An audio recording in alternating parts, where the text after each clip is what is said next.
Et bonjour Christophe. Bonjour. La ferme Rongo. Oui. Pourquoi Rongo? Alors Rongo, c'est le dieu maori de l'agriculture et des semences.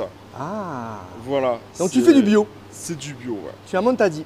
Ouais, pas Montadi, Capestan. Ah, Capestan, je les confonds toujours. Capestan. C'est un peu plus loin, hein? Un tout petit peu. Un petit peu plus 16 km des Halles. 16 km des Halles. Voilà. Donc toi, tu halles tous les jours sauf le lundi, C'est ça. De quelle heure à quelle heure? Donc de 9h Alors à 13h. on est là, on est prêt pour 8 heures. Et entre midi et demi et 13h30 suivant les jours. Alors on filme ce que tu as. Je crois que ça vaut, il y a les prix avec. Hein. Oui. Moi j'ai déjà filmé, on me disait il n'y a pas les prix parce qu'il n'avait pas mis les prix. Et tu l'as vu cette interview? Je l'ai vu. Tu vas me dire ta différence, ça m'intéresse. On en parlait, on a eu des bonnes discussions ensemble. Tout ça, ça vient de ta production. Voilà, uniquement des produits de notre ferme. Donc on est en agriculture biologique et la particularité de la ferme Rongo, c'est qu'on est en maraîchage bio, donc intensif. Donc intensif, biologiquement. C'est un gros mot ou pas intensif? Biologiquement intensif. C'est-à-dire qu'on cultive énormément de légumes sur petite surface. Voilà, on fait partie de la masterclass de Jean-Martin Fortier et on suit son modèle. Donc Jean-Martin Fortier, c'est un Québécois qui en fait a fait un constat qu'il fallait un peu changer l'agriculture et travailler aussi sur la rentabilité et qu'il fallait qu'on puisse vivre de notre métier. Donc il a créé un modèle je filme au milieu de tes légumes agricole. C'est beau tout ça, hein, c'est beau. C'est quoi la différence de ce qu'on trouve en supermarché, pour faire simple? La différence? Ouais. Le prix, le bio c'est plus cher, on le sait. Non, mais non, pourquoi? non. Je vais t'énerver là. Le bio c'est pas plus cher. Le bio c'est pas plus cher. En fait je vais t'expliquer. La différence entre un supermarché, c'est déjà quand tu viens de m'acheter un légume, c'est que tu es connecté avec moi. C'est-à-dire que tu me vois. Tu peux me poser tes questions. C'est ça. Ça, c'est imbattable. Tu peux me dire. Je t'en ai posé d'ailleurs. Comment tu cultives ça? C'est passionnant. Voilà, l'arrosage, est-ce que ça te concerne ou pas? Est-ce que tu fais attention? Et ainsi de suite. Tu peux me poser toutes les questions que tu veux. Mais c'est surtout, moi je vais te dire une réalité, c'est que dans les supermarchés, en fait, les légumes que tu achètes à pas cher, quand tu les achètes à pas cher, quelque part, tu participes à un génocide agricole. T'es engagé, t'es vraiment engagé, t'es militant. Tu participes à un génocide agricole et génocide agricole, c'est fort comme mot. Il y a un agriculteur qui se suicide tous les 2 jours en France. Tu sais pourquoi? Parce que en fait, il vend pas sa production assez cher et qu'il n'y arrive pas. Tu vois l'histoire. Donc du coup, je te laisse répondre à la question. Il faut vendre au juste prix. Pourquoi, non, c'est pas cher, c'est le juste prix. C'est le prix du travail, c'est le prix d'une agriculture diversifiée. Qui sont bio, tout est bio chez toi. Hein. Tout est bio, tout ouais. Est bio. Tout Même est les bio. œufs. Hein. Sont extra frais. Alors justement, il y a une code obligatoire. Ça c'est le 0, je crois. Hein. Ouais. Alors le 0 c'est bio, FR c'est la France, 34 c'est l'Hérault et 149 c'est le mon premier. numéro Alors d'éleveur. regardez, on le dit aux gens qui ne le savent pas, c'est le premier chiffre sur les œufs. Et alors 0 c'est bio et 1 c'est fermier, je crois. Hein. Non, 1 c'est non bio en plein air quoi. Voilà. Fermier. Fermier, ça n'existe pas l'appellation fermier. Ça n'existe pas. Voilà. Il y a beaucoup d'appellations comme par exemple raisonné, ça n'existe pas. C'est pas une appellation qui existe en fait. C'est du commerce, c'est du commercial. C'est un argument comme commercial. Un truc naturel. Mais voilà.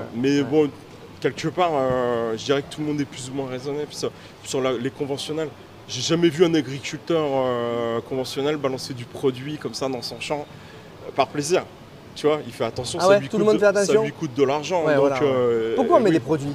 Pourquoi encore aujourd'hui, en 2023, on met des produits? Le rendement, uniquement le rendement. Mais nous, on est en train de prouver le contraire, en fait. On est en train de prouver du rendement avec de la bouillie bordelaise. C'est ça? Non. Nous, on traite en bouillie bordelaise quand on a besoin. Mais pas toujours. Voilà. C'est quoi la bouillie bordelaise? C'est du cuivre et du soufre. Voilà. Mais ça nous... Ah non, mais ça nous arrive très rarement. C'est le plomb qui est dangereux, le cuivre là. Alors on met pas de plomb. Hein. Ouais. Il faut pas confondre. Voilà, on met pas de plomb. Hein, la ferme Rongo, il y a un très beau logo, voilà.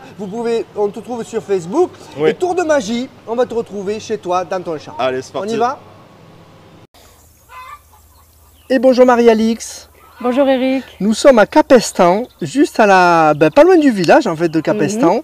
On peut citer, il y a la Batelière, c'est ça? Oui. Et c'est juste après, voilà. C'est ça.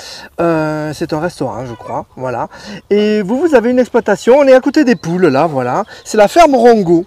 C'est ça. La ferme Rongo que vous tenez avec ton compagnon, que tu tiens avec ton compagnon, je vais lui faire au tutoiement, Christophe, c'est ça? C'est ça. Et vous êtes là depuis 2017? Depuis le 2017, on est installé en bio à la ferme Rongo à Capestan. C'est une À petite Capestan. exploitation. Et alors pour savoir où vous vendez, il est notamment au Hall.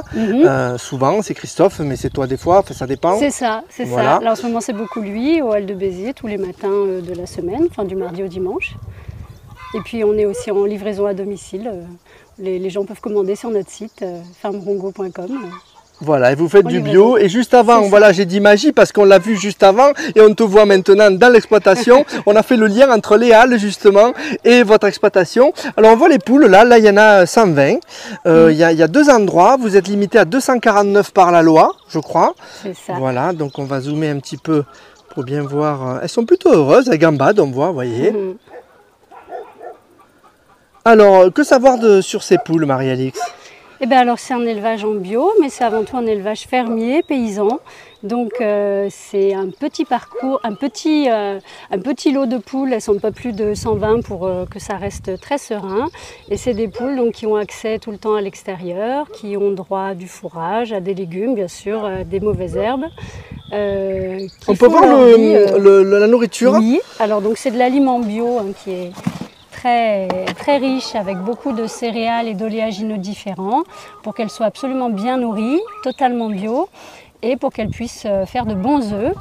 Donc ça ne leur empêche pas de manger plein d'autres bonnes choses. Alors il faut préciser que le bio vous autoriserait à mettre les 249 moules dans un seul endroit, Oui. mais tu me disais qu'en fait pour ne pas, parce qu'elles se stressent facilement les poules quand elles sont nombreuses entre elles. C'est ça. Pour qu'elles aient des conditions d'élevage beaucoup plus tranquilles, on a fait 2 petits bâtiments avec un parcours autour. Il y en a un autre de l'autre côté. Et comme ça, c'est beaucoup plus serein pour elles. Ça fait un moins grand poulailler avec un moins grand troupeau. Et on a des poules qui sont plutôt sereines, qui se connaissent entre elles. Parce qu'un trop gros troupeau, elles ne peuvent pas se connaître toutes entre elles. Donc, elles se connaissent entre elles, d'accord. Oui, c'est ça. Il y a moins de stress, moins de bagarres, moins de piquages, parce qu'elles se reconnaissent, mais elles ne peuvent pas reconnaître plus d'une centaine de congénères. Et forcément, quand il y a de meilleures conditions, l'aliment il est meilleur au final. Oui, bien sûr, bien sûr. Un animal qui n'est pas stressé, il produit des meilleures choses. Ça se retrouve dans la qualité des œufs. Ça, c'est certain. Pour les avoir goûtés, ils sont excellents. Et on peut le donner le prix, ils sont 3 € les 6. C'est ça, voilà. tout à fait. Et vous faites aussi, on va peut-être voir là dans la suite de la visite de la ferme Rongo, vous faites des jeunes pousses dans un sachet à 2 €. Et ça, vous arrivez quand même à faire des prix accessibles pour une qualité quand même, un bon rapport qualité-prix. C'est ce qu'on essaye. On essaye de faire du bio, mais pas du bio que pour ceux qui ont les moyens. Du bio pour tout le monde, pour manger, pour se nourrir. Après, c'est vrai que des œufs, il y en a des moins chers, mais ça reste quand même des protéines qui sont accessibles, même si on a un petit budget. Ouais. Manger quelques œufs par semaine bio qu'on peut manger, extra frais à la coque ou au plat, ça reste accessible à tout le monde. Et manger quelques légumes bio de temps en temps avec sa famille pour avoir des nutriments un peu plus riches, manger un peu plus simple, ça reste accessible, même quand on n'a pas les moyens de manger que bio. Donc on essaye de faire des petites bottes et des petites choses qui sont accessibles pour tout le monde. Et pour être clair, Marie-Alix, c'est pour en finir sur les œufs. Qu'est-ce qui change quand avant on mangeait des œufs en cage, c'est interdit maintenant aujourd'hui par la loi, c'est des œufs au sol dont le premier prix maintenant c'était 3 € les 30, maintenant c'est 5 € les 30. Qu'est-ce qui est la différence avec ces œufs-là, ces œufs au sol et les conditions? Tu me disais, elles sont énormément. Les poules. Oui. Un poulailler industriel, c'est un poulailler qui fait plusieurs milliers de mètres carrés. Combien il y a de poules réunies ensemble? Ça, c'est hyper variable. Si vous avez un grand poulailler bio, ça va être limité, le nombre de poules. Mais si vous avez un poulailler qui n'a pas de label du tout, elles ont à peine la place de se coucher. Je crois que la limite, c'est la taille d'une feuille de papier, c'est-à-dire la taille d'une poule, quoi. Et la poule stresse et forcément l'œuf il va être moins bon. Oui, bien sûr. Et puis elles se piquent entre elles, donc elles se blessent, elles se font mal, elles ont une durée de vie qui est très courte. Et puis elles n'ont pas accès à d'autres nutriments à l'extérieur, donc elles ne peuvent pas mettre dans l'œuf ce qu'elles n'ont pas consommé. Moi je les voyais gambader, ça me faisait rire parce qu'on voit qu'elles sont heureuses. Elles sautillent et on voit qu'elles sont heureuses, c'est étonnant. Elles ont des petits quarts d'heure de folie des fois. Elles font leur petit footing, elles explorent, elles gratouillent. Voilà, on la voit se dire. D'un coup, il faut rentrer, on ne sait pas pourquoi.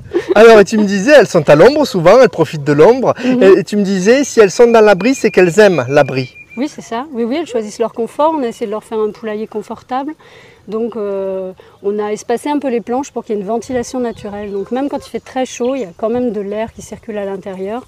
Et quand on y rentre, on sent cet air et ça rafraîchit un peu. D'ailleurs, elles cherchent l'ombre, hein, on le voit. Les arbres ne sont pas encore très grands, donc ça ne leur fait pas beaucoup d'ombre, mais ça va pousser. D'accord. Mais je te suis, Marie-Alix, pour la suite de la visite, parce que là, nous avons donc une serre qui est derrière. Et puis là, nous avons différentes cultures, donc je te laisse nous expliquer. Oui, bon alors là de ce côté-là c'est un peu ce qu'on va enlever cette semaine, donc c'est un peu la brousse. C'était des blettes, des épinards et des petits pois qui ont été récoltés. Et donc là cette semaine on va l'enlever et on va semer des carottes. Là on a encore un petit peu d'ail. Ici on a quelques aubergines et derrière on a des concombres de plein champ. Ici on a des betteraves de différentes couleurs, je vais vous montrer ça tout à l'heure. Ah, il y a des betteraves de différentes couleurs, il n'y a pas que la rouge. Non, on en a plein. On essaye de faire des légumes qu'on ne trouve pas partout, que ça change un peu. On a des petits fenouils qu'on vend tout petits, tout frais comme ça avec les fans. Donc ça c'est super croquant et c'est super frais en salade. On peut le voir, ouais, voilà. On le voit bien, c'est une belle couleur. Hein. C'est ça, on essaye de faire des légumes qui changent un peu de ce qu'on peut trouver au supermarché pour manger des choses croquantes, fraîches, pas forcément énormes, quoi. De petite taille. Là, on a une plantation de pastèques qu'on vient de faire. Et à côté, ça va être aussi... c'est fini, c'était justement des jeunes pousses. Donc on plante des petites salades pour faire des mélanges de salades. On va arriver sur une saison un peu chaude là maintenant pour faire des salades. Il a plu, vous êtes content là? Il a plu. Oui, on est très contents. On est très contents, on a eu un gros orage. Et donc vous pouvez voir que comme c'est pas très bien désherbé, il n'y a pas du tout de lessivage du sol par les pluies fortes. Et c'est heureux ça. Et c'est une très bonne chose. Ouais. C'est une très bonne chose. Voilà. On voit des fleurs là derrière, tu me disais que vous faites aussi des fleurs et ça contribue aussi à la richesse de la culture générale finalement. Il y a des abeilles et c'est bien. Oui, on voit que ça vole, on voit beaucoup d'abeilles, beaucoup de papillons. Il y a beaucoup de monde dans ces fleurs, il y a même des petits scarabées, des petites punaises. Et même des petites bêtes que vous n'aviez pas vues jusqu'à maintenant qui réinvestissent, hein, c'est ça? C'est ça, des fois on voit des insectes cette année, on voit certaines choses qu'on ne sait pas ce que c'est. On n'a jamais vu. Là c'est des soucis, donc ça c'est vraiment des fleurs qu'on met juste pour les insectes, pour les abeilles, pour les auxiliaires, pour qu'ils puissent s'abriter, se nourrir. Et puis après c'est des cosmos. Donc c'est une fleur que les abeilles et les papillons aiment beaucoup. Et puis c'est pas ce coquelicot, mais c'est pas un coquelicot, un petit peu. C'est ça? Un petit peu. Je me rapproche. Une couleur très très jolie. Un fuchsia un petit peu. C'est ça. Et donc comme il y en a beaucoup, on fait aussi des bouquets. Parce que vous voyez, quand on cueille une fleur, en fait, il y en a plein d'autres après qui continuent à pousser. Et ça fait plein d'autres boutons, donc ça va fleurir jusqu'au gel quasiment. Alors Marie-Alix, on s'est déplacé, nous étions au fond de ce jardin qui est très très beau et nous nous sommes rapprochés de la serre. Il nous reste une grosse minute pour expliquer un petit peu qu'est-ce que vous produisez, quelle est la différence de cultiver ici à la différence de ce que nous venons de voir là. Et bien dans la serre, en fait, on crée un milieu un peu protégé, un peu tropical. Donc il fait très chaud, il fait très chaud, tout de suite on le sent. Donc on a planté beaucoup plus tôt, un mois à peu près que dehors. On est quand même en plein sol, hein, on est dans la terre, voilà c'est ça. On est dans la terre, donc c'est pas des cultures hors sol comme certaines serres. Hein. Donc on est vraiment dans le sol qui est nourri de compost, avec une biodiversité dans le sol, etc. On prend vraiment soin du sol. Des tomates, on a juste un mois d'avance, c'est ça. Ouais. Donc les tomates voilà, font déjà plus de 2 mètres de haut. Et elles commencent à produire. Ah oui, on le voit, moi j'en vois des rouges un petit peu. Je suis passée récolter, donc on n'en voit plus beaucoup. J'en ai vu. Ou alors c'était un bandeau, voilà un bandeau rouge, mais non, j'ai pas vu de tomates, non. Mais oui, j'ai tout pris. J'ai tout pris. Tout pris. On a des poivrons, des concombres, des haricots verts, des courgettes. Voilà, et puis on a mis des petites fleurs aussi pour permettre aux petits insectes de s'implanter en même temps que les plantes.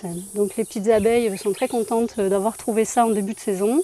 Elles nous ont permis de polliniser les plantes dans la serre et puis il y a aussi des auxiliaires qui viennent se nourrir du nectar et qui font des larves qui vont consommer les pucerons sur les plantes. Auxiliaires? Auxiliaires, coccinelles, punaises macrolophus qui mangent les pucerons. D'accord, voilà. Donc les auxiliaires du jardinier, c'est les insectes qui travaillent pour lui. D'accord. Oui, c'est rigolo. Tout à l'heure, tu me disais, je te disais, est-ce que du coup les pucerons, les coccinelles vont manger tous les pucerons? Tu me dirais, on verra. On verra, c'est ça. On verra le match. Mais il y a des coccinelles quand même. Il y en a beaucoup. Il y a des larves de coccinelles sur les feuilles. Il y en a plein. Là, on a une coccinelle adulte. Ah oui. Ah, elle bouge, on l'a pas vue. Oh, on la voit. Et là, on a des petites larves. Tu as un stade là, et tu as un autre stade là. Regarde. Il y en a plein. Elles sont bien nourries. Tu as au moins 2 larves par feuille. Oh, on en voit des larves. Il y en a beaucoup sur quasiment toutes les feuilles. Elles ont à manger, quoi. Donc on les aide avec un peu de savon noir et... Alors le savon noir, qu'est-ce qu'on peut expliquer, Marie-Alix? Le savon noir, en fait, c'est à partir d'huile d'olive, donc c'est un produit totalement inoffensif. On peut se laver les mains avec, se laver. Et son action, c'est quoi? Son action, en fait, il va coller sur les feuilles et il va étouffer les pucerons. Et les coccinelles, ça leur fait pas de mal du tout. Les autres insectes, ça leur fait pas de mal. Et du coup, après, je viens lancer un peu l'arrosage pour rincer les feuilles, pour que ça tombe. Vous voyez, ils sont plus vivants pour certains. Mais il en reste toujours assez, rassurez-vous, pour nourrir les coccinelles. Donc c'est pas une lutte à mort, mais on essaye un petit peu de favoriser ce qui nous intéresse et de limiter ce qui nous intéresse moins. Merci beaucoup Marie-Alix. Je te donne le mot de la fin. Si tu peux conclure sur ton travail finalement, pourquoi c'est important pour toi et pourquoi tu es là à la ferme Rongo à faire ce que tu fais finalement. Parce qu'on aime le vivant, parce qu'on aime les choses qui favorisent la santé, que ce soit la santé du sol, la biodiversité et puis ce qu'on mange, c'est pareil. Voilà. Merci à toi. Merci à toi.